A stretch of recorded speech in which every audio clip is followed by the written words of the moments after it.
Bienvenidos nuevamente, queridos amigos. Escucharemos un testimonio muy delicado, por lo que les pido que consideren cuidadosamente si desean continuar.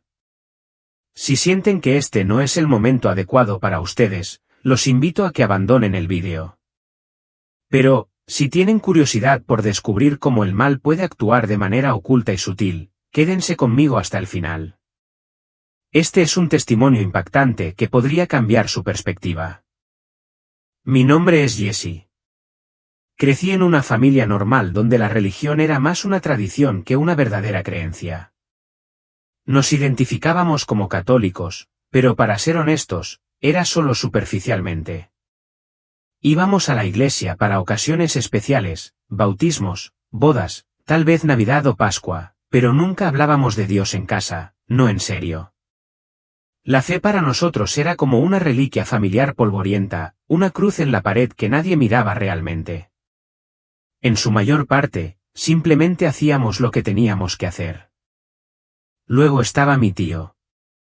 Él era diferente.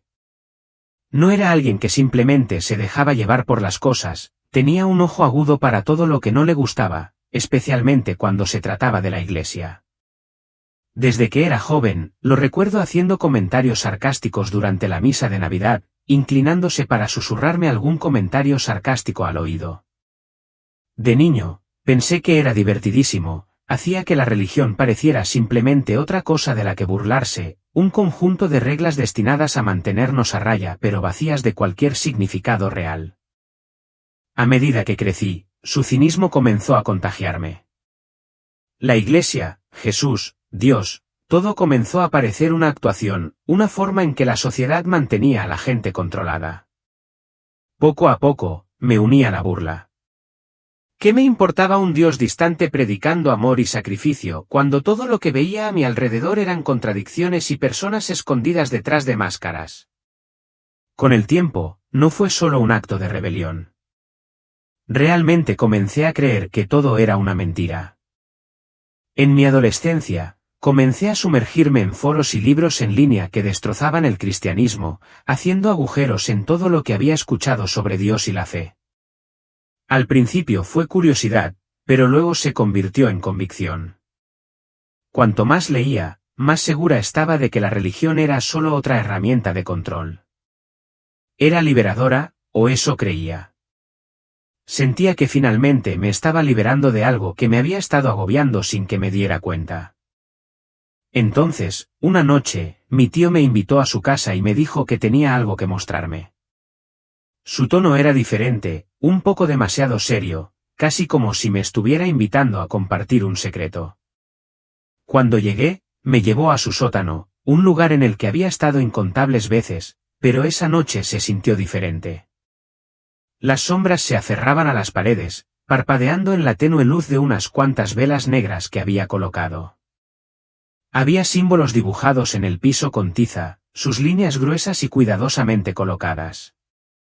El aire se sentía pesado, sofocante, casi como si estuviéramos bajo el agua. Sonrió y dijo que era un juego, solo un poco de diversión, casi como si me estuviera desafiando. Él lo llamó un rito satánico, pero insistió en que era solo para reírse, una forma inofensiva de desafiar las creencias rígidas con las que habíamos crecido. Sin pensarlo dos veces, lo acepté. Era joven, rebelde y en ese momento no veía nada malo en ello. Entonces, repetí las palabras que me enseñó e hice los gestos que me mostró. Todo parecía un juego retorcido y rebelde, solo una forma de burlarnos de lo que veíamos como las mentiras de la iglesia. Al reflexionar sobre ello ahora, me doy cuenta de lo inconsciente que era de lo que me estaba metiendo. Esa primera noche, no sucedió nada inusual, pero marcó el comienzo de algo que mi tío y yo continuaríamos casi religiosamente.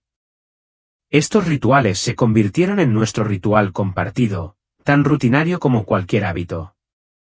Para mí, eran más que simples acciones, eran una forma de demostrar que no estaba entre aquellos a quienes consideraba fácilmente influenciables o atados por la creencia.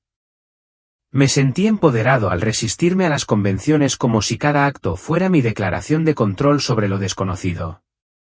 Nunca consideré que estos rituales pudieran llevarme a algún lugar significativo. Pero en 2010, las cosas dieron un giro. Esa noche, mi tío había dispuesto que fuéramos un paso más allá de lo habitual. Había encontrado una casa abandonada en las afueras de la ciudad, escondida entre un espeso bosque y lejos de miradas indiscretas. Llegamos allí con algunas otras personas, un pequeño grupo de desconocidos para mí. En el momento en que entramos, el lugar se sintió denso con una energía inquietante, como si algo estuviera enroscado en los rincones oscuros, esperándonos. Nuestra única luz provenía de las velas que llevábamos, que proyectaban sombras tenues en las paredes que parecían estar cerrándose. El aire estaba estancado y húmedo como si la casa misma hubiera contenido la respiración durante años, esperando a que alguien perturbara su silencio. El ritual comenzó como todos los demás, pero esa noche había una tensión innegable en el aire, una carga que hacía que cada canto se sintiera pesado. Mientras pronunciábamos las palabras, sentí un cambio, una presencia que ya no era solo una idea sino algo real, que nos presionaba. Antes de comprender del todo lo que estaba pasando, sentí que me alejaba, casi como si me estuvieran arrastrando por un túnel oscuro y estrecho hacia algo desconocido pero profundamente familiar.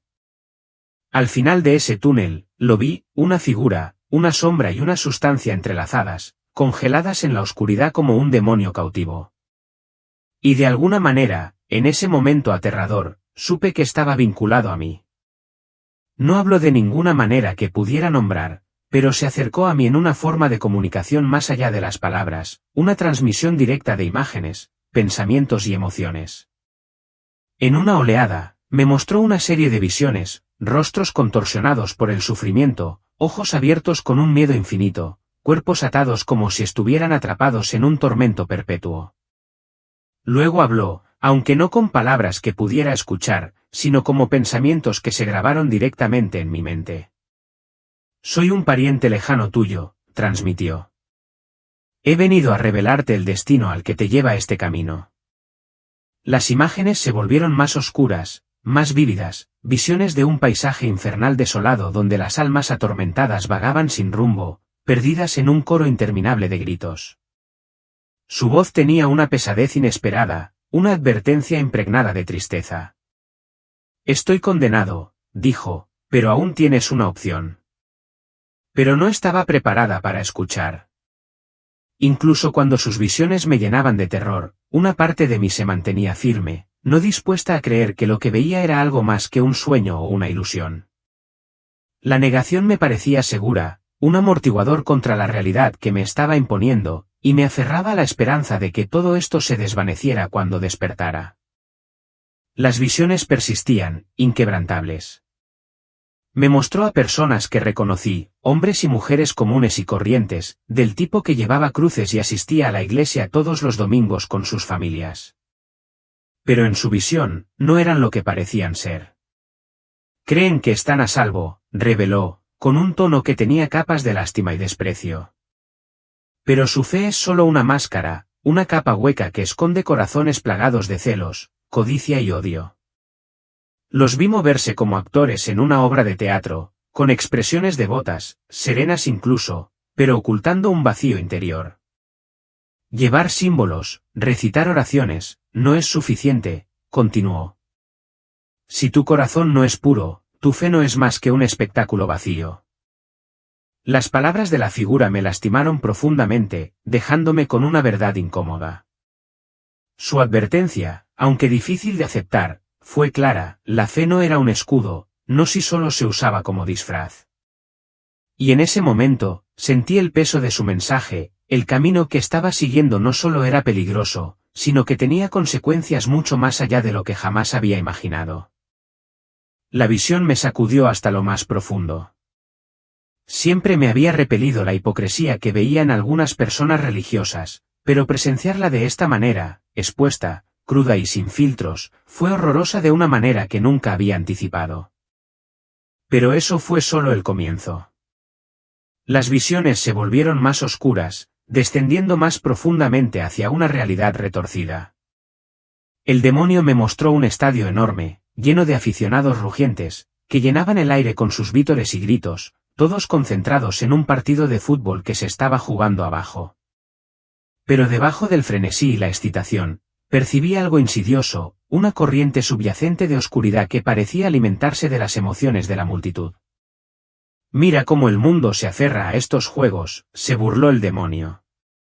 Estos deportes consumen a la gente, crean divisiones y fomentan el odio. Quería descartarlo, ¿cómo podía algo tan inofensivo como un partido de fútbol estar vinculado a algo oscuro o siniestro? Sin embargo, el demonio continuó, revelando escena tras escena, fútbol americano, baloncesto, deportes que, según él, habían sido corrompidos para esclavizar a la gente a sus pasiones, distrayéndola de todo lo significativo, incluso de Dios. Estos juegos no son malos en sí mismos, explicó, pero han sido retorcidos. Mira cómo los fanáticos se vuelven violentos y cómo los jugadores venden sus cuerpos e integridad por fama. Detrás de los juegos hay una ambición vacía, un hambre de control que se disfraza de entretenimiento. Una ola de inquietud me invadió cuando el peso de sus palabras se instaló. Todo en lo que alguna vez había encontrado alegría, cada placer inocente, ahora parecía contaminado.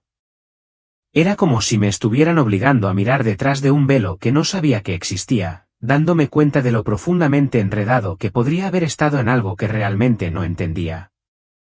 Entonces vino la visión que más me perseguiría. En un rincón poco iluminado, vi a un niño, no mayor de 12 años, de pie solo, con sus pequeñas manos extendidas con desesperación, rogando que alguien lo salvara. Su rostro estaba congelado por el terror y sus ojos brillaban con lágrimas.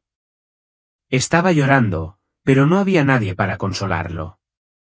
¿Por qué está aquí?, pregunté, con la voz temblorosa mientras un miedo desconocido se apoderaba de mí. La respuesta del demonio fue escalofriante, su tono carecía de cualquier empatía. El demonio reveló la historia del niño con un desapego desconcertante. Estaba consumido por dibujos animados de superhéroes, monstruos, películas de guerra, por todo lo que el mundo le arrojaba, explicó. Sus padres nunca le mostraron la verdad, nunca lo guiaron hacia la fe. Ahora, está condenado. El niño nunca había sido guiado por un camino de luz, nunca le habían advertido de los peligros ocultos en lo que consumía. Sin saberlo, se había adentrado en las trampas del mundo, siguiendo caminos que parecían inofensivos pero que lo habían conducido hasta aquí. El peso de esas palabras me golpeó duro, al niño no se le había dado una oportunidad, pero ahora estaba pagando un precio que parecía demasiado severo. No podía sacarme su imagen de la mente, ¿cómo podía alguien tan joven terminar aquí? ¿Cómo podía la inocencia volverse tan trágicamente oscura? Sintiendo mi confusión, el demonio continuó, los padres son responsables del viaje de sus hijos, Jesse. Cuando no logran guiarlos, fracasan por completo. No era solo el niño el que estaba perdido, la carga de su destino recaía sobre aquellos que se habían negado a guiarlo hacia la luz. Y en ese momento, vi que la oscuridad no era algo que atraía solo a individuos, se tragaba a familias, generaciones y comunidades enteras en sus garras. Luego, las visiones cambiaron y se volvieron hacia escenas que se sentían dolorosamente cercanas.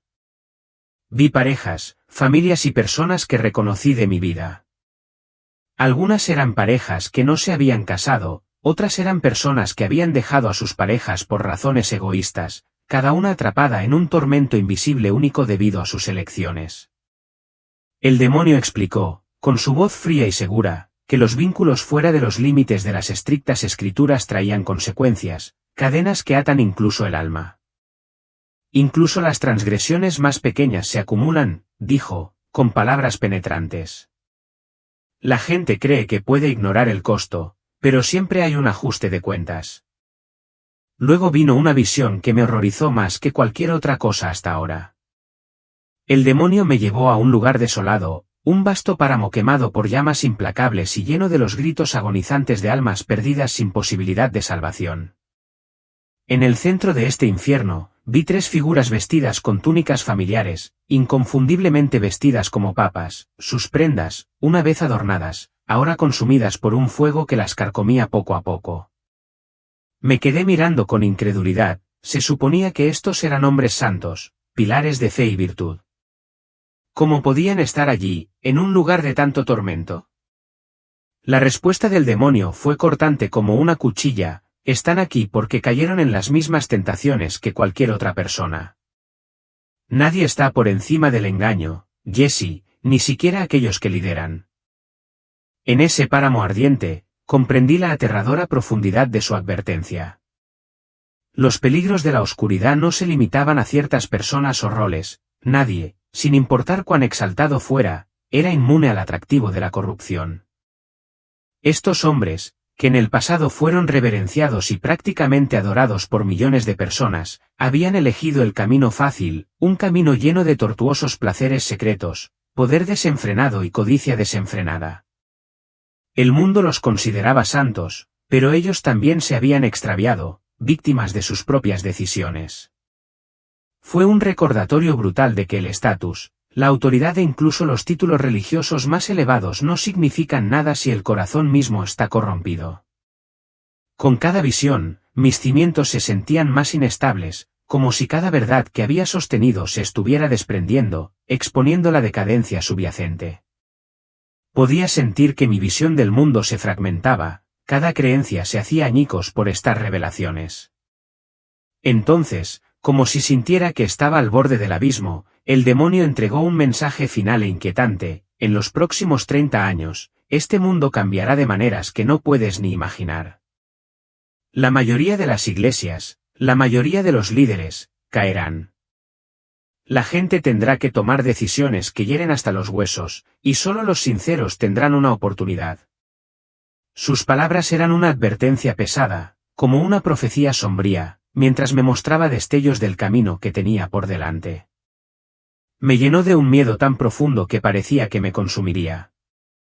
Cuando la visión empezó a desvanecerse, sentí de nuevo el peso de mi propio cuerpo, tendido sobre el suelo frío y duro de aquella casa abandonada. Mis músculos estaban tensos, mi cuerpo se retorcía por espasmos incontrolables y mi pecho se sentía apretado. Cada respiración era una lucha, como si mi alma misma estuviera siendo destrozada. Mis supuestos amigos, los que yo había pensado que eran tan curiosos y desafiantes como yo, estaban de pie en un círculo suelto a mi alrededor, con sus rostros pálidos como fantasmas, los ojos hundidos, observándome sin un atisbo de emoción. Ninguno se acercó para ayudarme. Mi tío estaba en el centro, cantando en voz baja, sus palabras apenas audibles por encima de mis jadeos entrecortados en busca de aire. Y en ese momento, mientras el miedo me desgarraba, me di cuenta de la magnitud de mi aislamiento. Estaba total y terriblemente solo. Siempre había pensado que esto era simplemente un juego, una curiosa exploración de lo desconocido, pero ahora me sentía como si estuviera mirando directamente a las fauces de un abismo aterrador sin salida a la vista. En ese momento desgarrador, sentí que me estaba muriendo.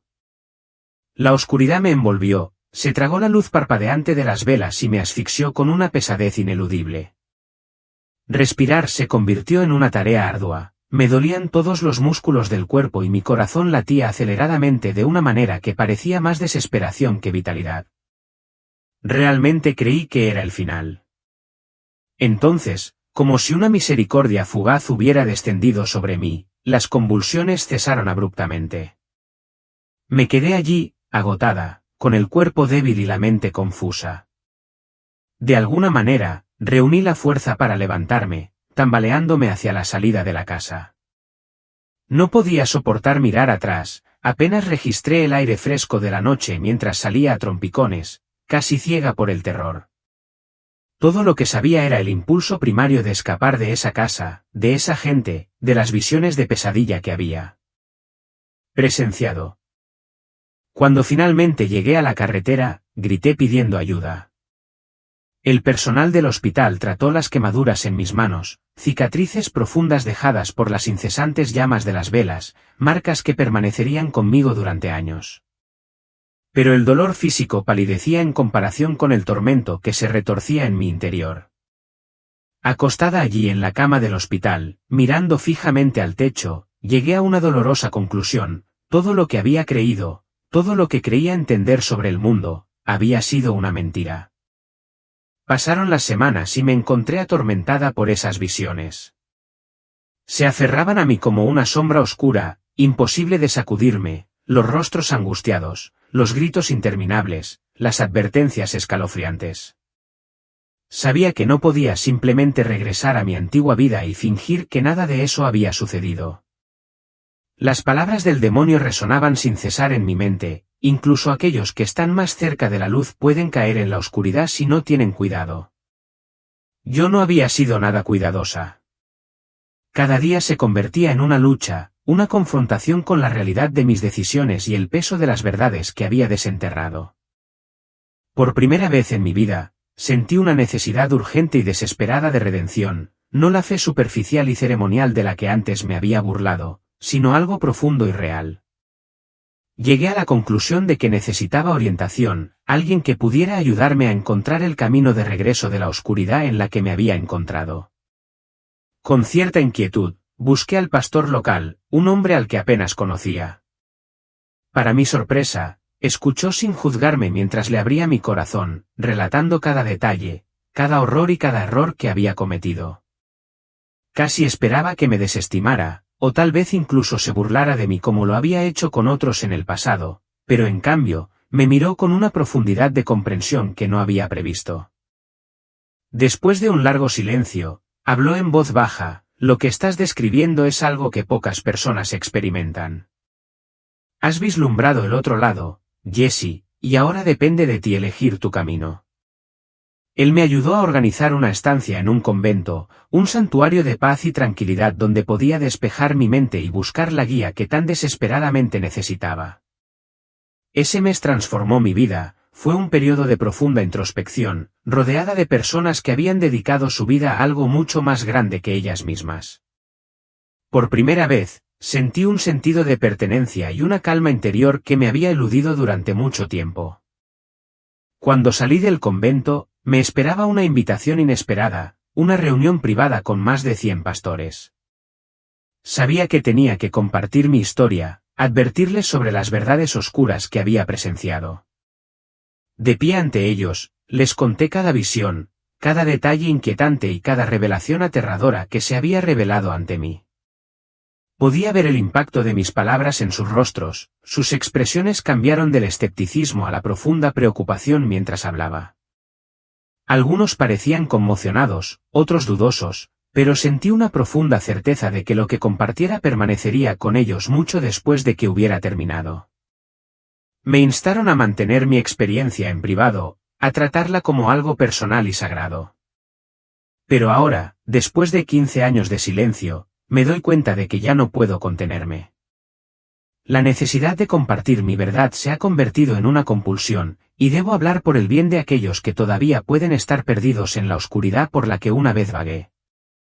El mundo necesita saber la verdad. No comparto esto para infundir miedo o para predicar, sino porque creo genuinamente que las personas merecen comprender las fuerzas insidiosas que operan silenciosamente, siempre al acecho, esperando que nos deslicemos. El mal no siempre se anuncia con un estruendo fuerte. A menudo, se manifiesta de maneras sutiles, las pequeñas tentaciones que parecen inofensivas, los resentimientos ocultos que se enconan, las promesas vacías de placer fugaz que nos llevan por mal camino. Desde ese momento crucial en mi vida, mi fe se ha profundizado, pero también lo ha hecho mi comprensión de lo que significa realmente la fe. No se trata simplemente de asistir a la iglesia o recitar las oraciones correctas. Se trata de la autenticidad de tu corazón y de las decisiones que tomas cuando nadie te está mirando. Dios no es solo una lista de reglas o una entidad distante a la que hay que apaciguar, es la única luz genuina en un mundo saturado de sombras. Comparto esto con ustedes ahora como una advertencia y un llamado a la acción. Este mundo está plagado de distracciones y vicios que pueden alejarnos de lo que es correcto y verdadero. Si mi historia puede ayudar a una sola persona a navegar por su propia oscuridad, entonces vale cada palabra. Por favor, no cometan los mismos errores que yo. No permitan que el orgullo o la rebelión los cieguen a lo que es verdaderamente importante. Todavía llevo conmigo las últimas palabras que me impartió el demonio, palabras que resuenan en mi mente todos los días, en los momentos más oscuros, cuando parece que se ha perdido toda esperanza, es cuando verás la verdad, es cuando la verdadera luz irrumpe. Creo que estamos viviendo tiempos difíciles, pero también me aferro a la creencia de que aún hay una posibilidad de redención. Gracias por tomarse el tiempo para escuchar. Si mi historia les ha resonado o los ha impulsado a reflexionar, los insto a que la compartan con otros. No dejes que esta advertencia se desvanezca en la oscuridad. Si hay alguna parte de ti que se siente insegura o perdida, recuerda, nunca es demasiado tarde. Dios te está esperando, esperando que todos tomemos la decisión antes de que la oscuridad se vuelva demasiado espesa para escapar. Abraza la luz, porque está allí, llamándonos de regreso a la esperanza y la salvación.